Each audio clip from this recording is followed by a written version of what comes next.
정치인이 될 확률이나 우리가 운동선수로 성공할 가능성이 태어난 시기와 관련이 있을까요? 우리가 태어난 시기가 인생에 중요한 영향을 미칠 수 있다는 이야기 들어보신 적 있나요? 단순한 미신이 아닙니다. 연구와 통계에 기반해 태어난 시기와 성취도 간의 흥미로운 상관관계를 살펴보려 합니다. 운동선수의 사례부터 시작해 보겠습니다. 스페인 프로축구 선수들 중 1월에 태어난 사람이 압도적으로 많습니다. 선수들의 별자리는 물병자리에 많이 분포되어 있습니다.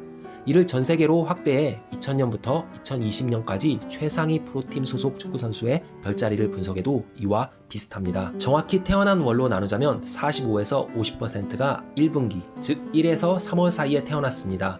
우연이나 단순한 미신이 아닙니다. 이유는 간단합니다. 대부분의 유소년 스포츠 리그는 1월 1일을 나이 기준으로 합니다. 이는 1월생 아이들이 같은 해 12월생 아이들보다 거의 1년 더 발달한 상태로 경기에 참여하게 됩니다. 초등학교와 중학교 시절을 돌이켜보면 우리는 해마다 눈에 띄게 성장했습니다. 같은 학년이라도 생일이 1월과 12월로 1년 가까이 차이 나는 친구들은 최대 10cm 이상의 큰 키 차이가 날 수 있습니다. 이런 초기 신체적 우위는 더 많은 기회를 만들고 코치로부터 더 나은 피드백을 받을 확률을 높입니다. 이는 결국 더 많은 출전 경험을 쌓게 하며 나아가 프로 선수로 성장할 가능성을 높입니다. 이러한 현상은 축구뿐만 아니라 아이스하키, 야구, 농구 등 다양한 스포츠에서 확인할 수 있습니다.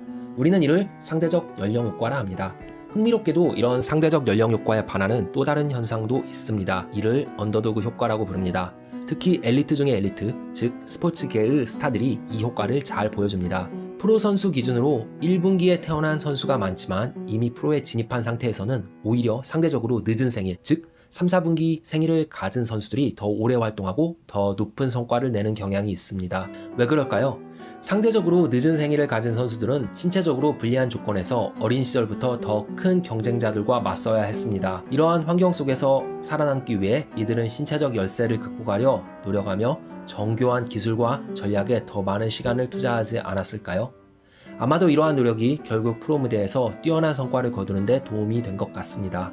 이는 상대적 연령 효과가 성공에 어느 정도 영향을 줄 수 있지만 성공의 절대적 요인이 아니라는 점을 보여줍니다. 스포츠를 넘어 학업이나 사회에서도 상대적 연령 효과는 나타납니다. 학교 시스템에서도 생일이 빠른 아이들은 학업 성과가 더 뛰어난 경향이 있습니다. 중학교 단계까지 이 효과가 명확히 보이지만 고등학교 단계 이후에는 영향이 약화되는 것 같습니다. 스포츠처럼 평생 높은 영향을 미치지는 않는 것 같습니다. 그럼에도 불구하고 일관된 결과를 보여주는 건 아니지만 국회의원들처럼 성공적인 커리어를 가진 사람들 역시 생일이 빠른 쪽에 속하는 경우도 많이 있었습니다. 핀란드 국회의원 선거를 분석한 결과 1월부터 3월 사이에 태어난 남자 후보들이 다른 달에 태어난 남자 후보들보다 국회의원이 될 확률이 더 높았습니다. 명확히 말하자면 1월에 태어난 후보들이 당선될 확률이 더 높았습니다. 특히 후보자가 팽팽하게 맞붙는 선거구에서 이러한 경향이 더욱 강하게 나타났습니다. 즉 단순히 태어난 달이 다르다는 이유가 정치인으로서 당선되는데 어느 정도 영향을 미칠 수 있습니다. 하지만 이는 절대적인 것은 아닙니다. 이미 선호도에서 큰 격차가 벌어진 선거구에서는 그 영향은 거의 없었습니다. 중요한 건 태어난 달이 우리의 운명을 결정짓는다는 것이 아닙니다. 초기의 환경이 어떤 영향을 미치더라도 결국 자신의 노력과 전략이 최종적인 성공을 좌우합니다. 따라서 우리에게 중요한 건 현재의 상황에서 어떻게 성장하고 발전할지를 고민하는 것입니다. 혹시 당신은 언제 태어나셨나요? 그리고 그 시기가 당신의 삶에 어떤 영향을 미쳤을까요?